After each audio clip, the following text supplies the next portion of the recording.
Bismillahirrahmanirrahim. Assalamualaikum warahmatullahi wabarakatuh. Waalaikumsalam warahmatullahi wabarakatuh. Innal hamdalillah nahmaduhu wa nasta'inuhu wa nastaghfiruhu wa nastahdi wa natubu ilayh. Wa na'udzu billahi min shururi anfusina min sayyiati a'malina. May yahdihillahu fala mudilla lahu wa may yudlil fala hadiya lahu. Asyhadu an la ilaha illallah wahdahu la syarika lahu wa asyhadu anna Muhammadan abduhu wa rasuluhu alladzi la nabiyya wa la rasula wa la syari'ata ba'dahu. Allahumma salli wa sallim wa barik ala habibina wa syafi'ina wa maulana wa rasulillah Muhammad sallallahu alaihi wasallam wa ala alihi wa ala ahli baitihi wa ashabihi al-mujahidin al-zahirin wa ala man ittaba'a huda ila yaumiddin. Bi rahmatika ya arhamar rahimin. Amin ya rabbal alamin. Yang kami hormati dan yang semoga Allah muliakan para kesepuhan kami, ada Pak Samani, ada Pak Sentara datang ke Mushola Asy-Syakur dari kawasan Masjid Ternana. Alhamdulillah berkah. Mudah-mudahan kehadiran para bapak sekalian dapat menambah semangat bagi kami yang dekat di sini, karena yang jauh tamu-tamu kesepuhan lagi sudah berkenan untuk hadir kerasa rumpaheun, walaupun hanya berdua tapi ngalet ngeundeui ngaban naleun ngemat jatan pina. Alhamdulillah ya. Ini kan dengan dua kesepuhan yang hadir ini kan menjadi reglah gitu ya. Bagja manjangan gitu ya. Mencet bahasa dalam tema. Jadi ngaturkeun seunaun laksa ketika binaan gitu ya.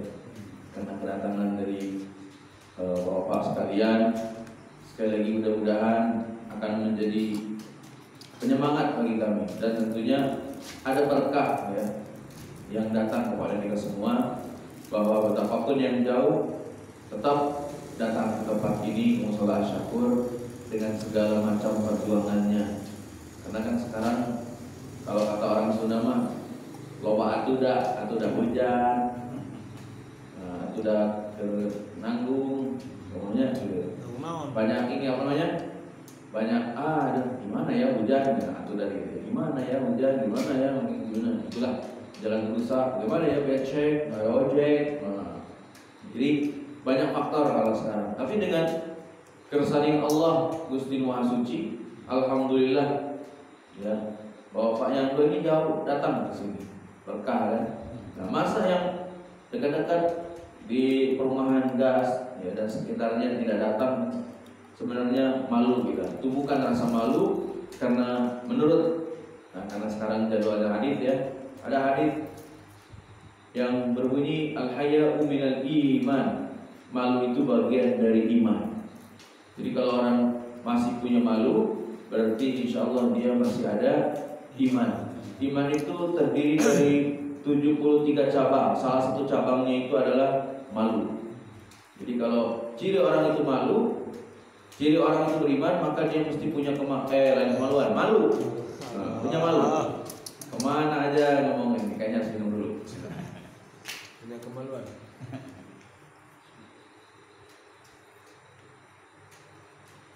Ya, alhamdulillah. Nah, jadi itulah pentingnya punya malu ya, termasuk kita datang ke sini.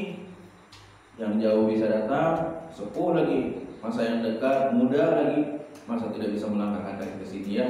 Kayaknya sesuatu yang sangat janggal gitu. Dan tadi juga selain beliau-beliau ini ya, Habib dijemput tadi oleh Kak Iwan Hadi.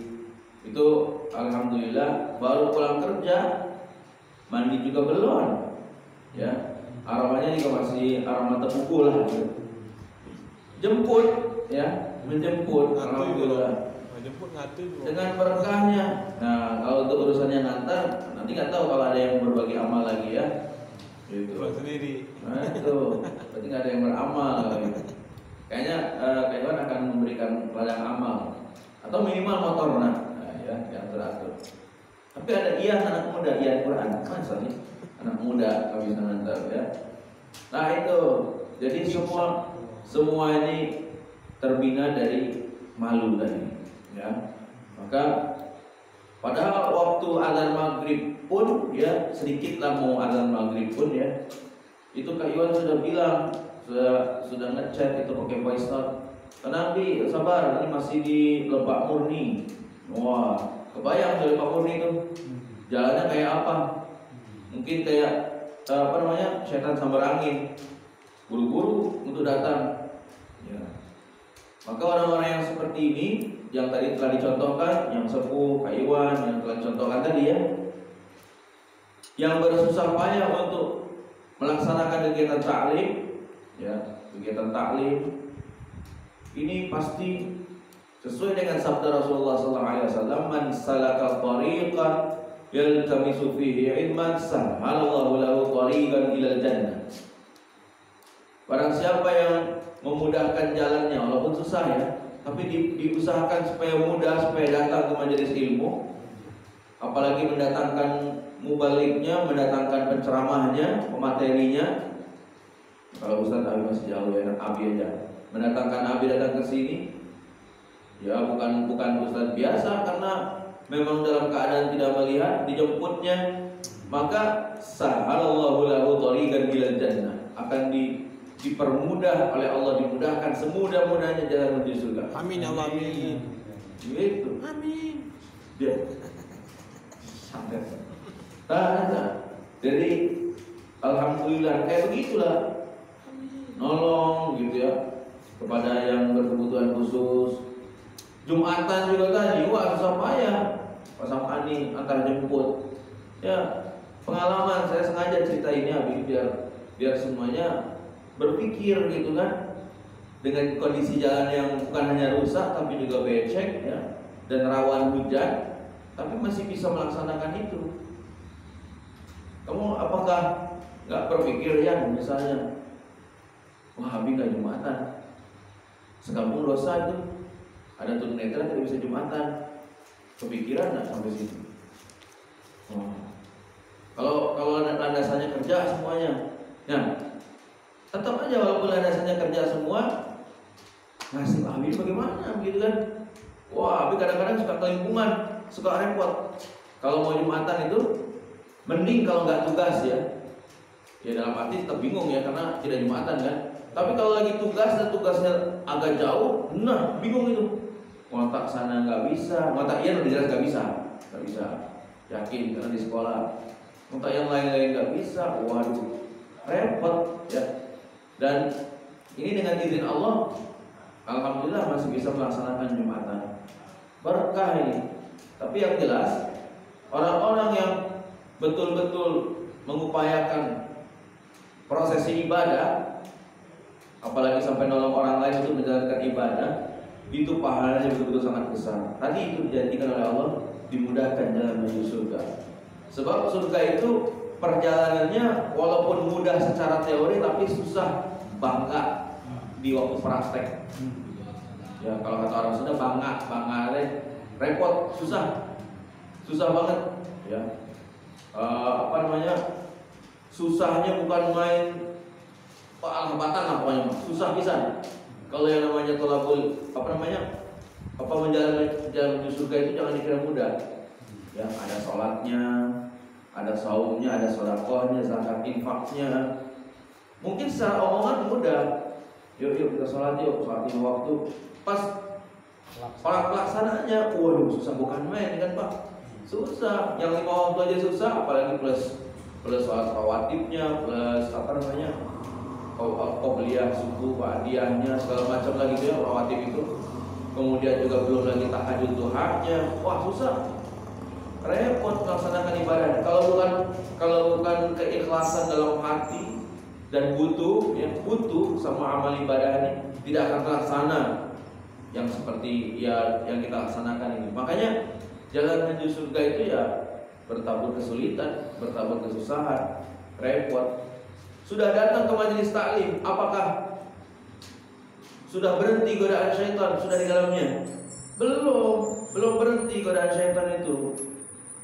Kadang-kadang mungkin perasaan tiba-tiba kok badan menjadi lemah lesu, kok tiba-tiba pikiran jadi mau kaut kemana-mana, tidak khusyuk. Orang penceramah gitu ya, tausiah gitu, tapi pikiran kemana-mana. Itu masih belum berhenti godaan syaitan. Aduh, masya Allah. Ya, makanya orang-orang yang menjalankan perintah Allah ini dihadiahkan sekali lagi hadiahnya surga. Itu karena tidak main-main. Surganya juga tidak main-main pula. Surganya bukan sembarang surga ya. Surganya itu tadi ayatnya sudah dibaca ketika salat maghrib. A'udzubillahi minasyaitonir rajim. Wasari'u ila maghfiratin mir rabbikum wa jannatin 'arduha as-samawati wal ardh u'iddat lil muttaqin. Jadi bersegeralah Anda semua kepada ampunan dan surganya Allah. Ampunan Allah, surga Allah. Surga itu ampunan Allah yang maha luas, dan surga Allah itu disiapkan bagi orang-orang yang bertakwa. Luasnya surga itu adalah seluas 7 lapis langit dan bumi. Ya, sekali lagi, luasnya surga itu seluas 7 lapis langit ditambah bumi. Jadi tidak main-main namanya surga itu. Orang yang baru keluar dari neraka Sakor, yang baru masuk ini alumni neraka ya, alumni neraka, dia diangkat ke surga, ada keberuntungan untuk menghuni surga, ujung-ujungnya dia di surga. Itu dihadiahi 50 kerajaan oleh Allah yang baru masuk, yang baru keluar dari neraka Sakor. Ketika Allah menyatakan, "Hei malaikat Malik, itu bajingan-bajingan tengik itu sudah masuk ke neraka semua. Sudah ya Allah, sudah masuk neraka semua. Nah sekarang kamu cari orang-orang yang di hatinya masih ada iman, walaupun secercah, walaupun sedikit. Walaupun mungkin bahasa kita kalau waktu nikah aja mengucapkan syahadat, asyhadu alla, asyhadu an, asyhadu alla, asyhadu an, asyhadu. Biarin. Ya, pokoknya ambil, angkat ke sini. Kan dicari sama malaikat tuh, korek dicari. Ya pada gosong, korek, akhirnya ketemu. Ada ternyata orang-orang yang di hatinya ada iman sedikit. Kamu sholat ke masjid, Tara gak pernah. Ya, padahal rumahnya dekat, kamu sholat dekat ke masjid, tapi tidak pernah melaksanakan itu. Tapi dia Islam. Nah, maka dia akan diangkat oleh Allah, disuruh malaikat untuk mengangkatnya, dimandikan di Nahrul Hayat, di sungai kehidupan, bersih lagi, cakep lagi, masuk surga dan mendapatkan hadiah dari Allah 50 kerajaan. Satu aja kerajaan, kita jadi raja di raja, satu jadi raja ya, satu jadi raja di sebuah kerajaan sudah sangat bangga luar biasa. Sudah begitu bertahun kenikmatan, ini 50 kerajaan. Di surga ya, 50 kerajaan. Itu bagian emper yang paling emper, paling pinggir di surga, 50 kerajaan setaranya. Jadi kalau kita dapat emperan surga itu sudah lumayan betul itu. Jangan dibayangkan emperan apartemen, ya. Jangan dibayangkan emperan masjid. Ini 50 kerajaan tuh setaranya emperan surga.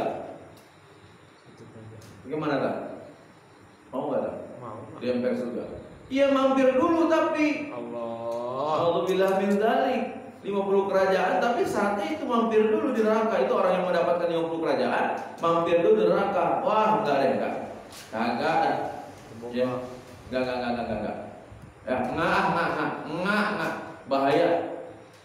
Ya, jangankan neraka, aduh. Dikepret sama Allah aja di dunia. Udah kelingkungan, udah repot kita.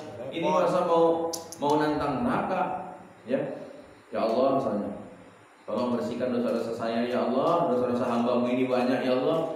Tidak apa-apalah ya Allah, dihukum di dunia saja ya Allah. Tidak apa-apa ya Allah, saya ridho. Mau begitu ya? Mohon seperti itu mau nggak? Emang kuat? Dunia. Wawanian teh. Iya, kita mohon kepada Allah, ya Allah. Saya mau bersihkan diri ya Allah, dosa saya banyak. Gak apa-apalah ya Allah, Engkau hukum saya di dunia. Berani mungkin? Jangan. Kita masuk Islam. Gak kuat. Waduh. Astagfirullahaladzim. Azab Allah itu dikepret sedikit gitu ya. Dipukul sedikit, ditampar oleh Allah sedikit dengan tamparannya di dunia ya. Wah, susah seumur-umur ente. Waduh, jangan macam-macam. Ya, cukup aja mohon ampunanlah kepada Allah. Sing-sieun ya, takutlah kita kepada Allah ini. Jangan macam-macam kepada Allah, ya. Nah, ini tanamkan takut dan cinta kepada Allah. Khauf dan raja. Ya, tanamkan ketakutan pada Allah dan tanamkan harapan cinta kepada Allah. Jadi kalau takut kepada Allah pakai harapan cinta. Kalau takut kepada singa ya takut aja, lari. Ya. Nah, itulah makanya kita di sini wajar ad-dunya mazra'atul mu'minin. Dunia itu sabda Rasulullah SAW adalah mazra'atul mu'minin. Kebun atau sawahnya orang-orang beriman. Jadi waktunya kita kerja, bercocok tanam. Waktunya kita berlelah-lelah, capek-capek. Termasuk datang ke majelis taklim ini, ya ini adalah bukti kita mau berlelah-lelah di jalan Allah. Si Mahmud aja mau berlelah di jalan Allah 4 bulan, ya. Mudah-mudahan Allah kembalikan dengan selamat ya. Ya, ini kehilangan sih saya, kehilangan abis ya, dia nggak ada. Kemudian saya juga kehilangan dengan Marno ya, Kang Marno ini nggak ada. Aduh ya Allah, mudah-mudahan Allah sehatkan dan segera kembali. Amin, ya, sama kita ngumpul. Amin. Karena ada kurang ini sekarang aja kurang nih Mas. Jadi kalau ada tambahan kan, ada Mahmud, ada Marno, akan enak. Terus kehilangan juga sama Uju. Biasanya kan Uju tuh jadi andalan betul itu. Apalagi buat Abi, wah pahlawan bisa ya. Karena kalau ya pokoknya seperti Ian juga begitu. Kalau nggak ada ya susah gitu kan. Nggak ada penggantian. Walaupun Allah alam katanya Uju itu jadi andalan utama sebetulnya. Nah jadi mudah-mudahan kalau untuk Uju ini masalahnya di keluarga segala macamnya semua Allah tuntaskan. Amin ya Allah. Amin. Karena tidak ada laporan ya, kami ini nggak ada apa-apa gitu.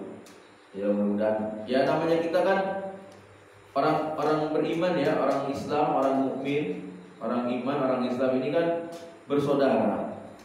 Ya kita kan sesuai dengan sabda Rasulullah SAW, al-muslimu akhul muslim.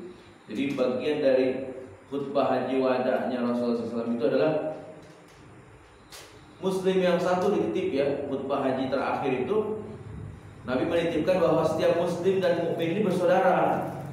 Satu sama lain ini saling menguatkan, bagaikan yashuddu ba'duhu ba'dha. Satu sama lain itu saling menguatkan bagaikan bangunan.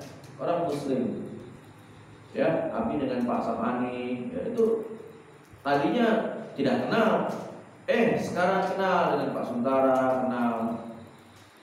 Alhamdulillah dengan persaudaraan itu suka dapat lalapan, seperti daun kenikir, cabai, wah alhamdulillah dapat juga hulu hayam, kepala ayam, itu suatu keberkahan dari Allah. Punya saudara baru, ini kita saudara. Dan saudara yang diikat oleh ukhuwah Islamiyah, oleh persaudaraan Islam itu akan lebih kuat. Ketemu saudara Ian, ketemu yang lain-lain di sini di Musola Syakur. Tadinya kan kita tidak saling kenal, tapi karena persaudaraan keimanan, keislaman, maka persaudaraan kita akan lebih-lebih daripada saudara senasab, saudara darah. Malah saudara darah kayak orang lain. Giliran saudara yang baru ketemu seperti saudara sendiri, itu yang nikmat, ya. Nah, maka jangan sia-siakan Muslim itu dengan Muslim yang lain saudara. Di dunia kita bersama, ya di hadapan Allah, di surganya kita bersama pula. Amin ya rabbal alamin. Kemudian khutbah haji wada yang selanjutnya adalah taraktu fikum amrain ma in tamassaktum bihima lan tadillu abada kitabullah wa sunnatur rasul. Aku tinggalkan dua hal yang kalau kamu berpegang teguh kepada keduanya Anda tidak akan pernah sesat selamanya, yaitu Al-Qur'an dan As-Sunnah. Kalau kita beribadah pengen diterima oleh Allah kan? Pengen diterima oleh Allah syaratnya dua. Yang pertama niat, yang kedua kaifiat. Niat karena Allah, ikhlas karena Allah, niatnya jangan karena yang lain. Yang kedua kaifiat. Kaifiat itu tata cara. Sesuaikah amal ibadah kita dengan tuntunan Nabi, tuntunan Rasulullah Nabi Muhammad sallallahu alaihi wasallam, sudah sesuai atau belum? Nah, jawabannya ada dalam diri kita masing-masing. ukur diri kita sudah sesuai atau belum. Kalau Abi belum, langsung Abi menjawab saat ini juga belum merasa sesuai, masih banyak yang kurang. Nah, kalau begitu caranya berarti betul-betul harus terus belajar. Ya, apakah kita sudah bisa menjawab kalau ditanya Allah, kenapa kamu takbir kok begini? Kenapa kok di sini? Kenapa kok takbir di sini? Ya, itu ada jawabannya. Kalau misalnya jemaah sekalian paham, maka itu ada hadis-hadisnya dan itu contoh dari Nabi. Kan ada orang yang sholat Allahu Akbar, ada yang begitu. Ada juga yang sholat Allahu Akbar. Ada dalilnya? Nah, tidak ada. Tidak dapat dipertanggungjawabkan. Ada yang sedekahnya di sini, ada yang di bawah, ada yang di sini. Yang benar yang mana? Ada sadri di sini. Nah, itu ada jawabannya. Itu tuh ada jawabannya. Tidak masing-masing ibadah ini. Kata guru saya, becek cenah, puji guru kayak begini. Ya. Kalau takbir harus begini. Nah, kalau kata guru saya begini, jangan. Kita nanti diperiksa dewe-dewe. Ya, tidak akan bareng-bareng sama orang lain. Kita masing-masing dipanggil. Iya, maju ke depan. Dipanggil sendiri. Itu ya Allah kata Abi ibadah begini, tolong panggil ya Allah. Nah, nggak bisa. Masing-masing ibadah ini harus punya jawaban. Inna sam'a wal basara wal fu'ada kullu ulaika kana anhu mas'ula. Pendengaran, penglihatan, hati semua diminta pertanggungjawaban, ditanya oleh Allah. Harus siap kita. Kenapa kamu zikir ini? Dari mana zikirnya? Kalau cuma bilang dari guru, itu tidak ilmiah. Ya. Itu namanya kamu ibadah masih taklid, masih ikut-ikutan. Jadi semua harus pakai dasar. Harus ada dalilnya. Ada nggak yang sholat takbirnya tinggi? Allah Akbar. Ada, pernah ketemu. Ada juga yang sholat bukannya sedekap lurus. Orang Syiah kan? Ya kan? Orang Syiah kayak begitu, lurus. Dan dia tidak pakai salam kanan kiri.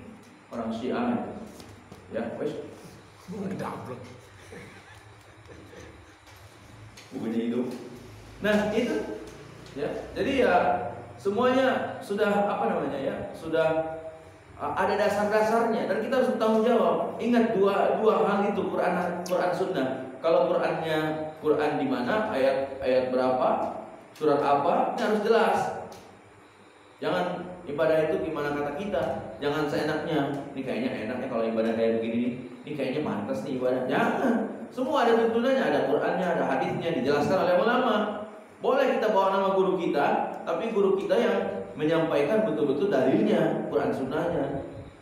Jangan sekedar kita ini ibadah ini ikut-ikutan, tapi harus ittiba. Nah, orang Islam itu wajib ittiba, haram taklid. Wajib ittiba nih kaidahnya ya, wajib ittiba, haram taklid. Nah, kalau ittiba itu mengikuti dengan ilmu, kalau taklid ikut-ikutan. Seperti kerbau dicucuk hidung, ikut-ikutan kemana yang nyucuk, ya, kemana yang bawa, ngikut aja, jangan, ya. Ada angin dari timur, dia doyong ke barat. Ada angin dari barat, doyong ke timur. Nah, jangan, ya. Itu ya, ditinggalkan dua perkara. Jadi dua hal yang memang sangat penting sekali. Nah, kemudian sabda Rasulullah SAW juga dalam haji wada, wahai manusia, kalian itu paham, ya intinya begitulah.